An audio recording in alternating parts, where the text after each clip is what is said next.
show you.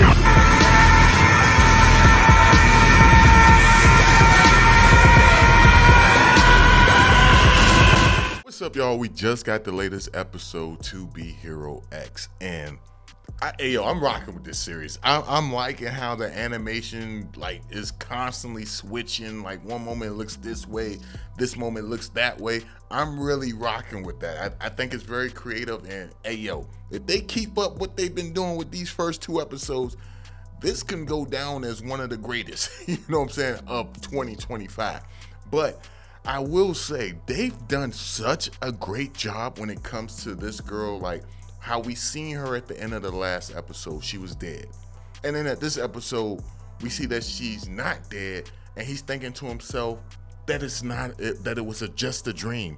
And the scene was just so real, so well done, that it even has me like, nah, man, it had to be real. It had to be. That's the way I'm feeling as a viewer. And I'm pretty sure I'm not the only one feeling like that. I'm pretty sure some of you guys are saying the same thing. Like, yo, nah, man, she was really dead.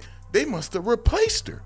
That's what I'm thinking. They had to have replaced her the same way they replaced Nice when he died in episode 1 with Ling Ling. What is it, Ling Ling? Or whatever his name is. But the same way they replaced him with Nice when Nice committed suicide, I feel like the same thing happened with this girl right here.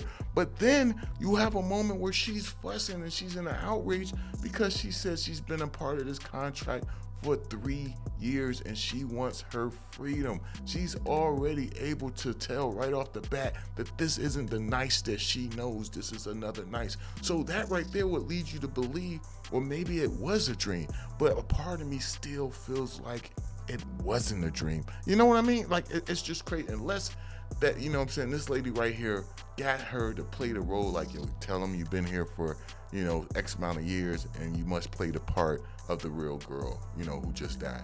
And I don't know why she would tell her that, because it doesn't seem like it would serve any purpose, at least not right now in the story. But yo, I really want to know if I'm going crazy right now, because I feel like, that was real and not a dream. But you guys can let me know. But when it comes to this girl with her teleporting power, I feel sorry for her. Like, you would think because the people believe in you, that's how you get empowered in this series. But because of that, she's kind of cursed, because they envision her, as you can see on the screen, they envision her being right by Nice's side. So whenever she try to use her portal power, it always takes her straight to Nice, as opposed to wanting her to go anywhere that she wants to go. And I think that sucks. At the same time, it's like, yo, she's tortured by the fame that she desired. It's insane. I'm really liking this show. I'm really digging how they're trying to work with the powers. Like, just because you got power, it doesn't necessarily mean you're happy, your life will be great.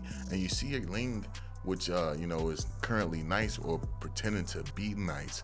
He hasn't seen the horrors of being a hero. Right now, he thinks he's living the best life, and soon he will be like her, where he's dreading this. He wants out. You see that she's been trying to get out for years. She doesn't want to be Nice's girlfriend anymore. And you see that the lady, the head of the organization, she's trying to push for them to even get married. So much so that she locked them in a room together. They've been in this room together for a whole month, hoping that their bond would actually, grow stronger and they would fall for one another, which wasn't a bad plan on her part, and it actually worked to a certain extent.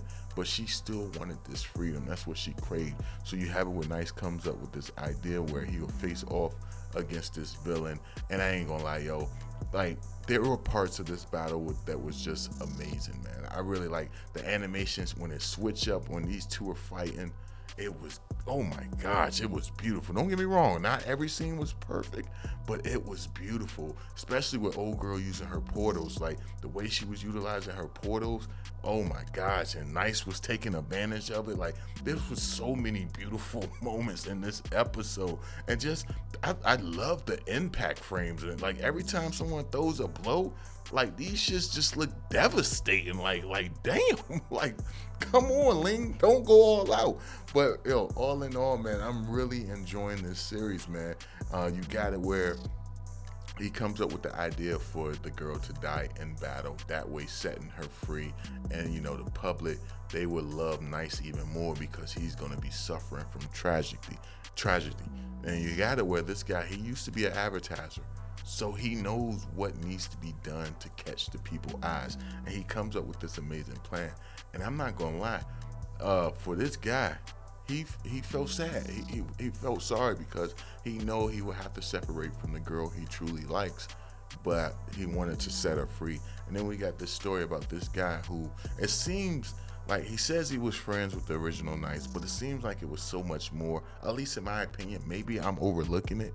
And you got it where he's like, yo, man, what happened? Why haven't you been answering me? What happened to the real Knights? He's able to tell right off the bat. He says, from the moment you spoke, I knew you wasn't nice. So what happened to him? And you have it where Ling goes to tell him, like, yo, Nice died. He committed, and he's no longer here. And that right there, man, it looked like it broke this guy. That's what leads me to believe it was so much more than just a regular friendship. That's just the vibe I'm getting. I could be wrong, but that's just the vibe I'm getting. And he speaks on how him and Nice's dream was to become heroes.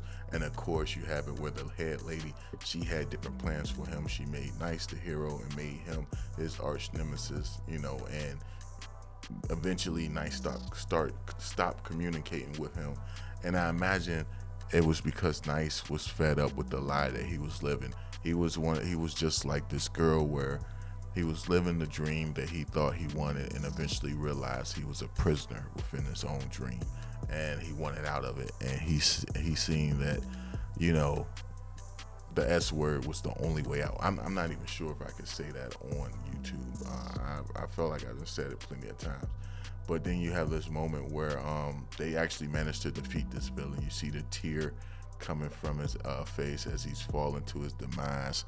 And you got it Nice where, Nice is standing there and he looks at the girl and she says, like, yo, I was so focused on helping you, I didn't even realize, I didn't even take the time to look out for myself. And you see she has this wound on her. Now, I'm gonna be honest with y'all guys. Now, I know the plan was for her to, fake die so that she could get out of her contract. But when this part happened and I was actually watching it, I thought it was real. I was like, yo, damn. Nah, bruh. She really gone. I was feeling sorry for her because I'm thinking like, yo, she just wanted to be free, but not like this, not like this. And then she goes and say, it's a blood pact. Remember? It's a blood pact. I'm good. You know what I'm saying? This is my way out. I'm about to get my way out.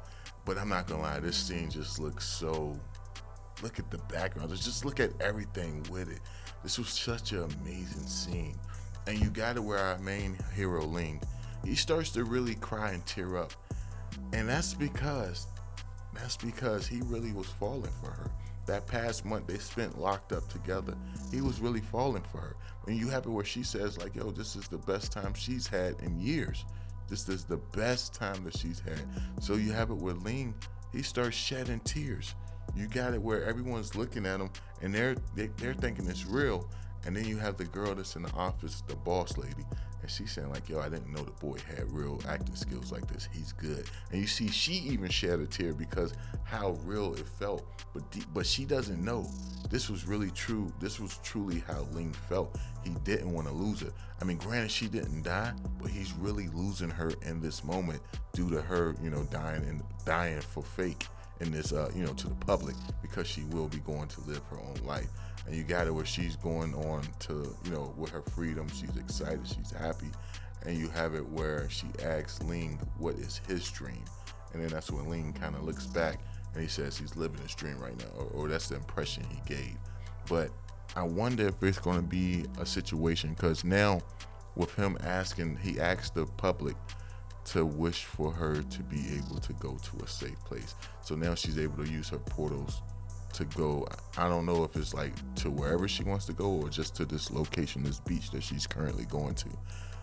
But I'm curious if she will return or make a reappearance, like, just to see Ling while he's in his room, as opposed to, not like in public, but just like when he's in the privacy of his own home. I'm curious if we're going to see her again. And if that was a dream at the beginning, what was up with that, man? What was up with that dream? But let me know your thoughts, man. We see the guy at the end, the interviewer. It seems like he teams up with someone else and becomes a new villain. His design looks sick as hell too. Let me take it back some. His new design looks sick as hell. Compared to his old design, gave birth to a new villain. Yeah, that shit looks sick. But we'll have to see what happens with him. But all in all, great second episode. Curious to hear y'all thoughts on this one down below. Let me know. Peace.